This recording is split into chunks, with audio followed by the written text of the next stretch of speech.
Hi guys, thank you so much for coming. Does anyone want to kick us off? Paul, yeah. Oh, microphone, thanks.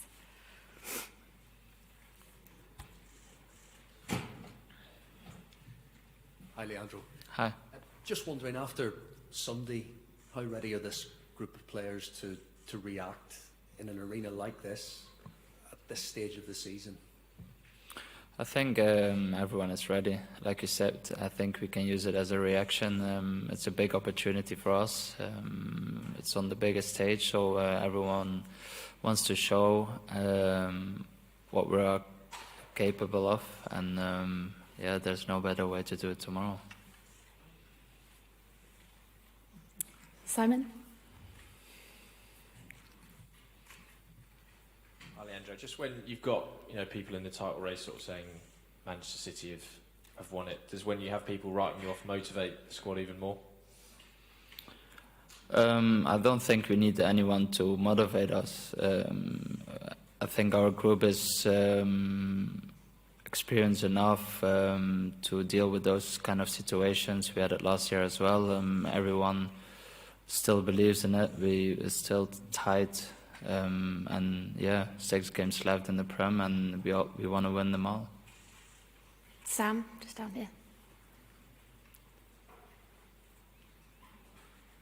You mentioned last year. How different do you think the team and the squad is now compared to a year ago?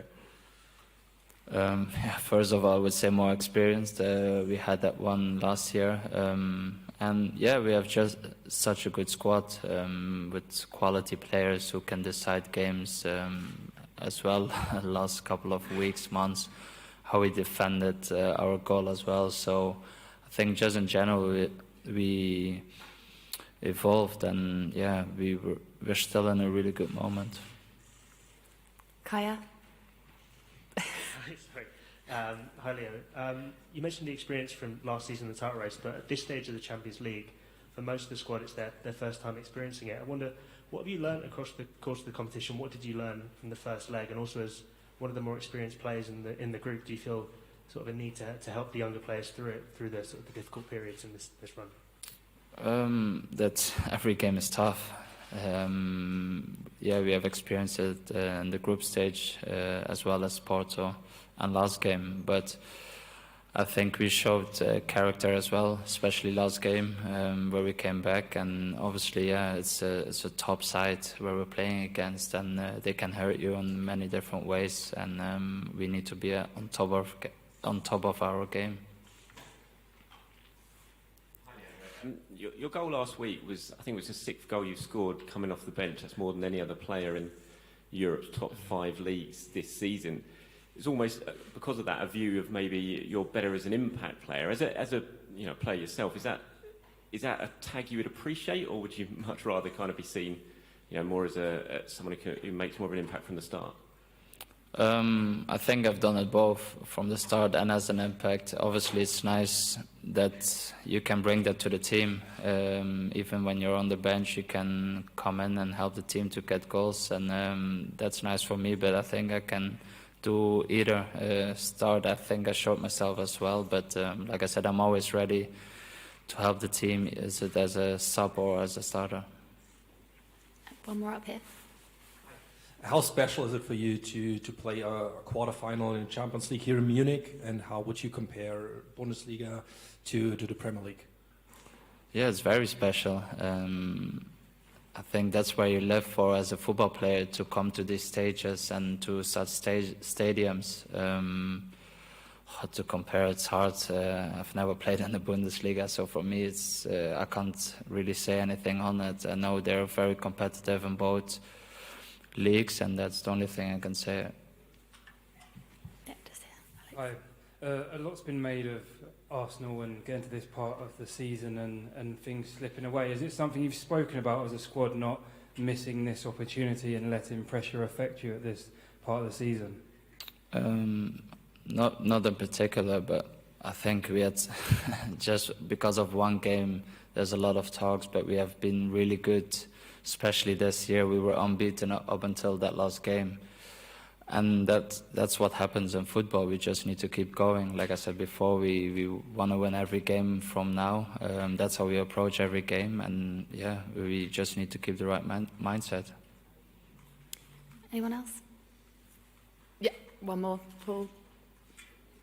Final one.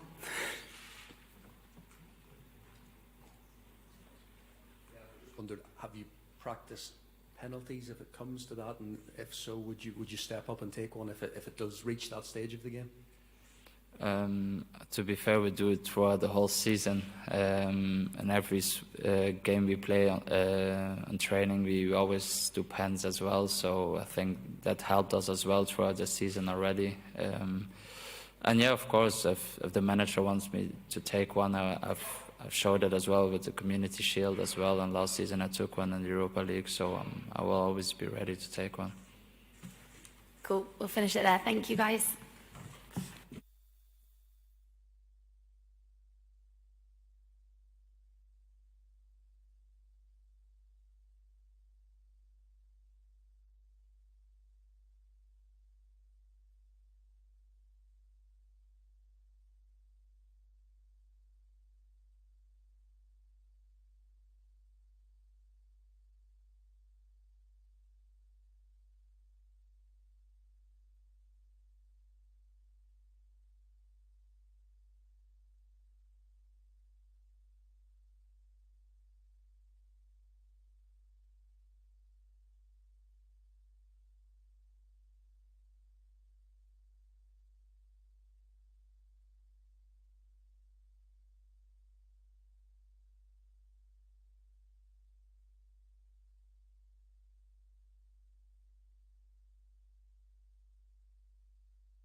Good evening, everyone. If you have a question, raise your hand and we'll come to you. I'll look down to Paul Gilmore from Sky Sports UK. Hi, Mikel. Hi. How defining a week is this in your season? What do you want to see from your players tomorrow night? A performance that put us in the Champions League semi-final, and all the preparation has been to achieve that, and we have earned it. We have earned it for 10 months and everything that we did last season to start that journey in the Champions League after so many years, and tomorrow I have an unbelievable opportunity to make it happen. Okay, John Cross from the Mirror. Hello, Mikel. What's the atmosphere been like since Sunday? Is it a dressing room that's immediately determined to kind of put the record straight and embrace this challenge? What's it been like? I'll throw the game away and the one that we played a few days ago, because regardless of that result, it's going to have no impact in what's going to happen tomorrow. refocus and start to build the confidence, the trust, the understanding of the performance that we have to put tomorrow to beat them and be through in the tie. Okay, Sammy Mockbell from the Mail. Hi. Your players to take the emotion out of the occasion, or is it a case that you actually want them to use that kind of raw emotion to thrive in that hotbed of pressure? Emotion is needed in football, is tweaking it, tweaking and touching the right button in the right time for the team to be always stable, be hyped when it has to be hyped.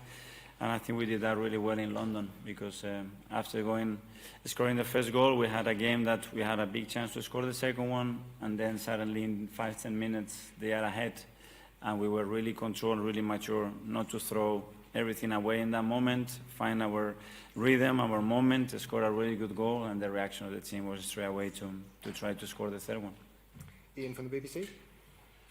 Mikel, many of your players haven't been involved at this stage of the competition before, yet Bayern have lost their last 3 quarter-finals of the Champions League, so you could say that they're scarred by failure. How do you approach it, and how do you alleviate the pressure from your players for such a big game? Well, as you said, most of our players, they haven't experienced a night like this, and it's going to be the first one, and they are super motivated, they are prepared, they feel confident, and it's something that tomorrow we're going to have to show against an opponent, as you said, that have this experience, but we want to make it happen. Mark from PA. Hi. A few times this season about how you and this team changed recent history, going to the Etihad, going to Anfield, where you've had poor records. You've had a poor record here as well, but do you and the players look at those performances and ending those sort of runs as an example of what you can do here tomorrow? We have to change it, and the opportunity comes there. There's a lot of things that we can do to write our story very differently tomorrow. We know that, and it's going to be about putting a very, very strong performance, collective and individually, to earn the right to win the semi-final. James from ESPN. Hi, Mikel. Do you think you can go for it here, or are we likely to see a more kind of disciplined performance like City away, where you try and stay in the game and it's more sort of cagey? Well, depending as well in their approach, for sure I want my team to be ourselves. Regardless of the stadium, sometimes you want to do certain things, the opponent doesn't allow you to do it, but we want very clear how we want to play the game, where we want to play that game, and what is going to give us the best chance to win it. Gentleman in the glasses. Hi, Mikel. In Germany, everybody's talking about Xabi Alonso and Bayer Leverkusen and how they are dominating the league and were able to dominate Bayern. I would like to know, did you analyze Xabi's Leverkusen in order to prepare for the game tomorrow, and did you have the chance to speak to Xabi to ask him for some advices? Well, first of all, big congratulations to Xavi and Granit, because he was our player as well. So happy for them. I'm very impressed for what they've done. And I congratulate him, obviously, because we are good friends and because I'm really happy for them. But that's a different story. We don't face their competition regularly, and it's a Champions League tie, so the game is very, very different. Sam from the Telegraph. Hi, Mikel. Hi. Just ask you, if I can, about this slightly weird situation that seems to be brewing with Alex Zinchenko and the fans, and some of them even seem to jeer when he came off at the weekend, and it seems to be a thing that's sort of bubbling away. Are you aware of that? What do you make of it, and what would you say to any fans who doubt Alex? We love Alex, that is giving us so much. He has given us a lot, and he's a player with different qualities, with an unbelievable courage to play football in any circumstances. And as we always demand, to stay with our players, give them support, because for sure they're going to perform better. Simon from the Standard. Mikel, when you've got people now saying this is the point where Arsenal faded last year, this is the point where they fade away, is that something that you block out from the team so they don't hear that noise, or do you say, look, this is what people are saying about you, prove them wrong? I cannot control that. I cannot take their phones, the TVs away, the people around them. We didn't lose anything last year because we didn't win anything. And first of all, you have to win it, and then maybe you can lose it. What we had is an unbelievable journey against the best team in the world, here and in Europe in the last 7 years.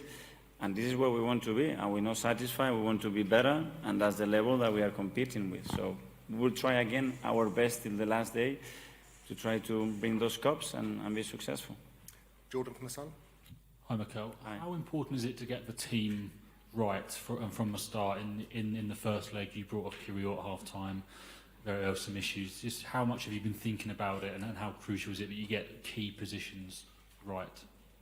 Yeah, every game we will try to make the best possible decision regarding the moments that the players are in, the opponent, the scenario, a little bit considering every fact, and not only to start the game, but as well how the game can develop in relation to game state, and that's what we planned. Okay, Kai from Football London. Mikel, just following on from Sam's question about Alex, he's got 2 years left on his contract, sort of that time traditionally where you make a decision on the player's future. I just wondered, have you made any decisions on Alex's future? Now the decision is to be focused on the Champions League quarterfinals to be through tomorrow. Got a gentleman here. Hi, Mikel. Hi. Bukayo Saka and Martin Odegaard had some issues on the game against Aston Villa. Are they an option for the game tomorrow? Yeah, hopefully, yeah, today obviously we had only less than 48 hours to recover from the game, and we've done very, very little training, so we'll assess them tomorrow and see how they are. Okay, we'll do the last two now. Firstly, over here. Hi. After the first leg, Odegaard mentioned there were sometimes a bit of hard and difficult working conditions for him, a bit of man marking at times. In what way is that something you have addressed before this match? Well, I think they are very used to that. It's a lot of teams. When we played a few days ago against Aston Villa, their holding midfielder had very similar behaviours. It's normal that free up other spaces, other players, and I think they are very much understanding that certain situations open up others. Okay, finally we'll go to Nick from The Guardian. Just how transformative would a win tomorrow be? Obviously it's been 15 years without a semi-final. I mean, would this be a result that brings the club onto the next level, makes a real statement like that? Absolutely, it would be unbelievable. If we make it happen tomorrow, we are in the semi-final, we'll be in a really high emotional state, with something that we haven't achieved as a club for the last 15 or 17 years, and that's the opportunity. Okay, thanks everyone. See you tomorrow. Thank you.